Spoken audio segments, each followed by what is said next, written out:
Good morning students, I am doctor Arvind Kumar Sahu from government girls college. आज मैं आपको समझाने वाला हूँ न्यूक्लियर मैग्नेटिक रेजोनेंस स्पेक्ट्रोस्कोपी, जो कि MSc second semester paper 4th का सिलेबस है एनएमआर स्पेक्ट्रोस्कोपी। आइए हम समझते हैं एनएमआर स्पेक्ट्रोस्कोपी। पहले तो ये समझते हैं स्पेक्ट्रोस्कोपी टर्म है क्या। स्पेक्ट्रोस्कोपी बेसिकली मीन्स जिसमें हम लाइट रेडिएशंस पास करेंगे, स्ट्रक्चर एलिसिडेशन बेसिकली ऑर्गेनिक में यूज होता है, लेकिन आजकल सारे केमिस्ट्री में, होल केमिस्ट्री में यूज किया जाता है। जैसे अगर किसी में कोई फंक्शनल ग्रुप उपस्थित है या कुछ भी स्ट्रक्चर है, कितने कार्बन है, कितने हाइड्रोजन है, क्या है उसमें फंक्शनल ग्रुप, तो इसके लिए हम ये स्पेक्ट्रोस्कोपी का स्टडी करते हैं। बेसिकली आज हम देखेंगे एनएमआर। एनएमआर क्या है? Nuclear magnetic resonance. न्यूक्लियर, आपको एक एक शब्द का मतलब समझ में आना चाहिए। न्यूक्लियर वर्ड रिलेट करता है न्यूक्लियस से। मैग्नेटिक मतलब हम सब जानते हैं मैग्नेट। और resonance, what is resonance? Resonance ये ऑर्गेनिक का रेजोनेंस नहीं है, this is a physical resonance. आप फिजिक्स में जो रेजोनेंस पढ़ते हैं, there is a some type of energy and quantum mechanics, this relationship which is known as resonance. ये हम आगे चल के आगे क्लास में आप समझेंगे। आइए सबसे पहले न्यूक्लियस मैग्नेटिक रेजोनेंस, तो हम न्यूक्लियस के बारे में समझे। आपको मैं कुछ बेसिक चीज बताना पहले पसंद करूंगा। आप ध्यान दीजिएगा इधर पे। आप सब जानते हैं कि इस दुनिया का सबसे छोटा चीज जो है वो है एटम। इस एटम के अंदर में होता क्या है, आइए देखते हैं। आप जानते हैं एटम के बीच में सेंटर पार्ट में होता है न्यूक्लियस, जिसमें उपस्थित होता है न्यूट्रॉन प्लस प्रोटॉन, और उसके चारों तरफ जो होते हैं शेल्स, जिसमें होते हैं प्रेजेंट इलेक्ट्रॉन। आप देख सकते हैं यहां पर ये जो सेंटर वाला पार्ट है, इसको बोलते हैं न्यूक्लियस, जिसमें है न्यूट्रॉन प्लस प्रोटॉन, और इसके शेल्स में इलेक्ट्रॉन उपस्थित हैं, जो कि इस न्यूक्लियस का रोटेशन करते हैं। आपको एक चीज पता होगा कि ये जो इलेक्ट्रॉन्स हैं, ये इस न्यूक्लियस के चारों तरफ तो घूमते ही हैं, लेकिन अपने खुद के एक्सिस में भी गोल गोल घूमते हैं। मतलब ये दो टाइप का रोटेशन करते हैं। एक है रिवॉल्यूशन, जैसे प्लैनेट्स करते हैं, और खुद अपने ही एक्सिस में ये रोटेट करते हैं। ठीक है, आइए जैसे रोटेशन का इसका खुद का एक डायरेक्शन देख लेते हैं हम। जैसे ये इलेक्ट्रॉन अगर रोटेट कर रहा है, तो देखिए ये ऐसे रोटेट कर रहा है, इसका एक्सिस भी है, और इसका भी हम देख लेते हैं, ये भी ऐसे रोटेट कर रहा है जी। यहां पर भी एक इलेक्ट्रॉन हम बना सकते हैं जिसका भी रोटेशन इस प्रकार से है। तो आप ये बात जानते हैं, किसी भी रोटेटिंग मॉलिक्यूल का, ध्यान दीजिएगा, इस इलेक्ट्रॉन को मैं बाहर बना रहा हूं, देखेंगे आप ध्यान से।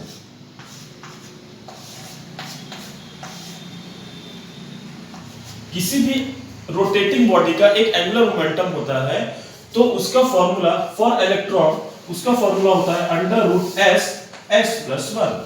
यहां ये s क्या है? s है स्पिन क्वांटम नंबर, ध्यान देंगे। और जनरली स्पिन क्वांटम नंबर किसी भी इलेक्ट्रॉन के लिए s इक्वल्स टू होता है या तो +½ या तो -½ किसी भी रोटेटिंग बॉडी के लिए जी, किसी भी रोटेटिंग बॉडी के लिए एक एंगुलर मोमेंटम होता है, जिसको हम डिसाइड करते हैं स्पिन क्वांटम नंबर s+1, और s इक्वल्स टू +1/2 या -1/2 होगा।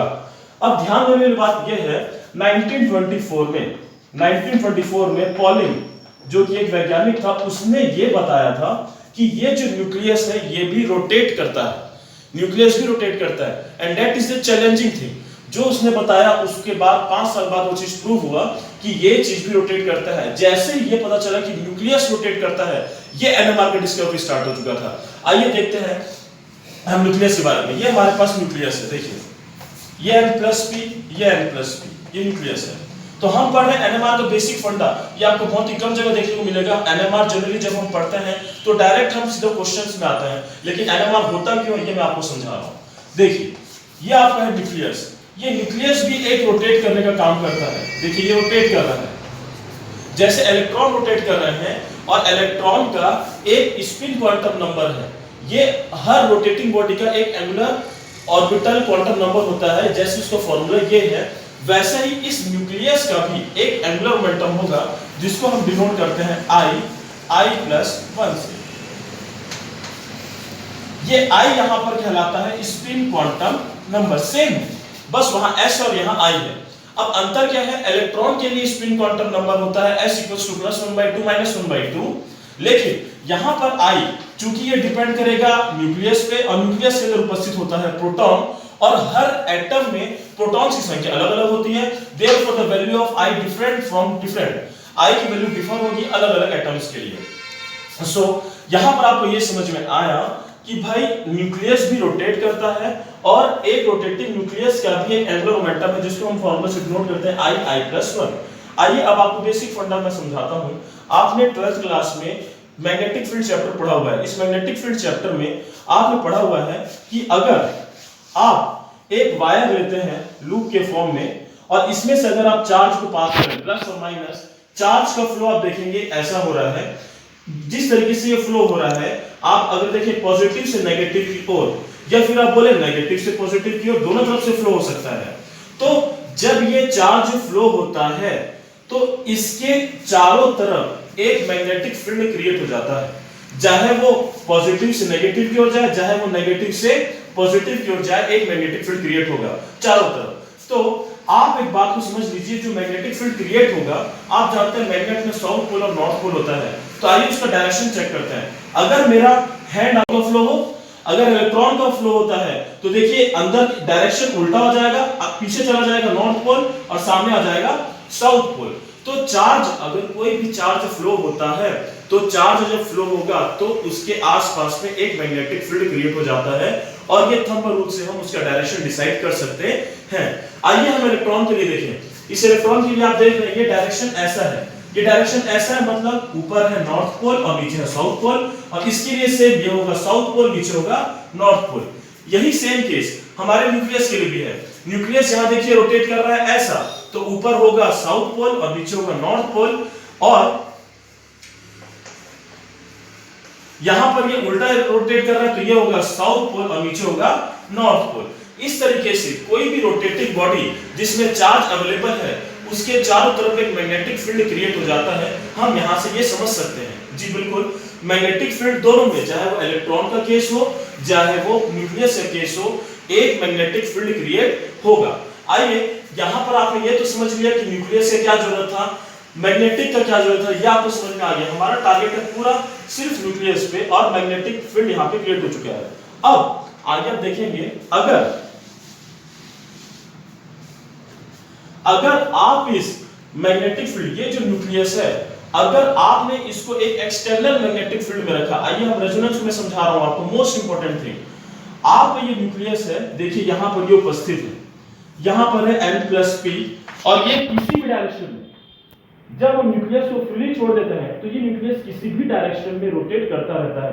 कोई भी डायरेक्शन हो सकता है, कोई भी, इधर नीचे, किसी भी डायरेक्शन में रोटेट करेगा, मल्टी डायरेक्शन वो रोटेट करता रहेगा ये न्यूक्लियस, किसी भी डायरेक्शन में। लेकिन जब आपने बाहर से एक मैग्नेटिक फील्ड अप्लाई कर दिया, ये बेसिक एनएमआर का प्रिंसिपल आप पहुंच चुके हैं कि एनएमआर के अंदर होता क्या है। ये है आपका मैग्नेट, ध्यान दीजिएगा, ये आपका मैग्नेट, ये है मैग्नेट का नॉर्थ पोल और ये है मैग्नेट का साउथ पोल। ध्यान दीजिएगा, आपने एक्सटर्नल मैग्नेटिक फील्ड पे, जिसको मैंने लिखा है यहाँ पे B0, एक्सटर्नल मैग्नेटिक फील्ड पे मैंने अप्लाई किया, क्या, इस न्यूक्लियस को बीच में रख दिया। अब क्या था, पहले ये न्यूक्लियस, न्यूट्रॉन प्लस प्रोटॉन, पहले किसी भी डायरेक्शन में मूव कर रहा था, लेकिन जैसे ही हमने इसको दिया क्या, एक्सटर्नल मैग्नेटिक फील्ड, तो क्या होगा, देखिए, क्योंकि आप जानते हैं कि north pole attract south pole और south pole attract north pole, तो इस न्यूक्लियस का ऊपर होगा नॉर्थ पोल और ये होगा साउथ पोल, तो ये अपने आप से पोजीशन चेंज कर लेगा। आप देखेंगे ध्यान से, ये साउथ पोल आ जाएगा यहाँ, और ये नॉर्थ पोल आ जाएगा यहाँ, ये हो जाएगा डायरेक्शन चेंज, और ये अपने आप को अलाइन कर लेगा। देखिए मैं आपको डायग्राम से समझाता हूं, ये अपने आप को अलाइन कर लेगा।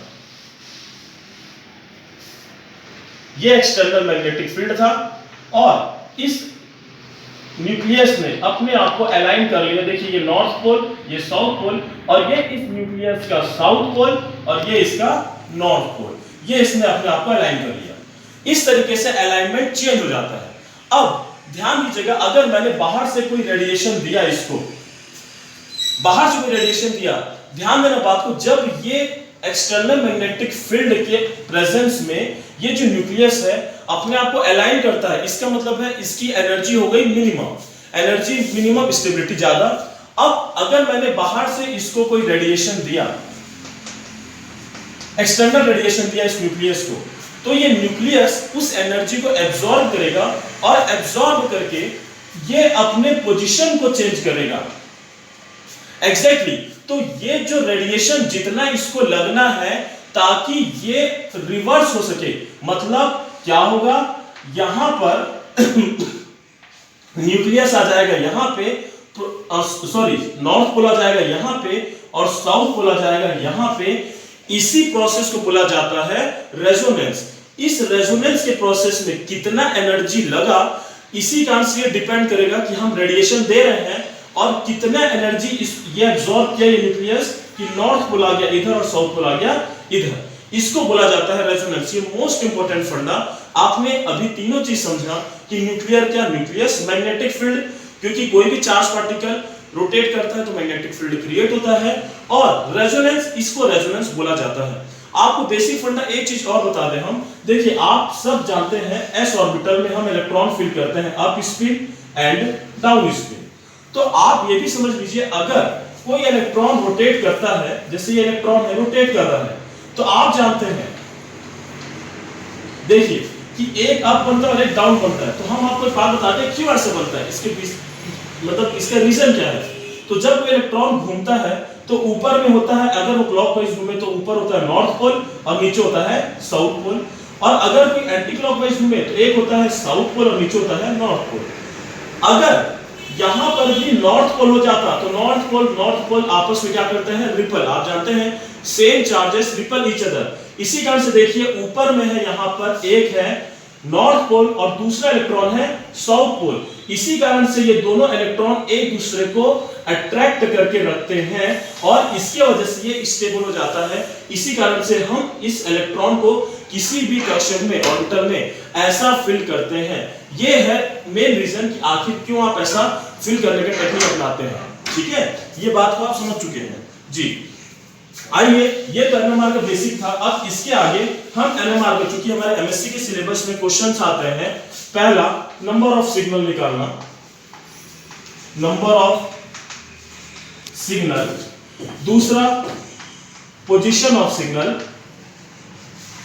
Position of signal, area of signal, area of signal and chemical shift. हमारे पीजी के सिलेबस में बहुत सारा टॉपिक्स डिफरेंट है, लेकिन बेसिक के बिना हम आगे नहीं बढ़ सकते थे। ये डिफरेंट टॉपिक्स हैं। तो आइए मैं थोड़ा सा आपको नंबर ऑफ सिग्नल्स के बारे में एक्सप्लेन करता हूं। अगर मुझे किसी के भी एनएमआर स्ट्रक्चर में नंबर ऑफ सिग्नल्स के बारे में बताना है तो मैं कैसे बताऊंगा, आइए देखते हैं। CH3 CH2 OH, ध्यान दीजिएगा, या फिर CH3 CH2 Cl। आप देखेंगे अगर आपको किसी भी सिग्नल के बारे में बताना है तो आप देखिए आपके पहले प्रोटॉन कितने अवेलेबल है।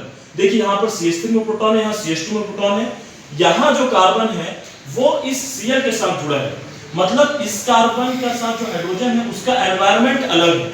तो यहां पर देखा जाता है एनवायरनमेंट कि कौन से प्रोटॉन का एनवायरनमेंट कैसा है। अगर उसका एनवायरनमेंट अलग है मतलब वो एक अलग सिग्नल देगा। तो देखिए यहां पर इसके साथ Cl नहीं जुड़ा है, इसके साथ जुड़ा है, मतलब ये देगा एक सिग्नल और ये देगा एक सिग्नल। तो इसके लिए सिग्नल क्या मिलेगा, टोटल 2 सिग्नल्स मिलेंगे। ठीक है, तो आज की क्लास में हमने ये सीखा कि पहले एनएमआर होता क्या है, न्यूक्लियर मतलब न्यूक्लियस, मैग्नेटिक फील्ड क्योंकि क्रिएट हुआ, रेजोनेंस, आप देखिए कि रेजोनेंस कैसे, रेजोनेंस की वजह से ये एनएमआर होता है। और बेसिकली एनएमआर जो बड़े-बड़े इंस्ट्रूमेंट होते हैं उसमें हम किसी भी स्ट्रक्चर का एलुसिडेशन कर सकते हैं। और उसके बाद आज हमने देखा सिर्फ नंबर ऑफ सिग्नल्स निकालना। ऐसे दूसरे लेक्चर्स में भी, दूसरे वीडियो में भी हम आगे करेंगे। Okay, thank you very much.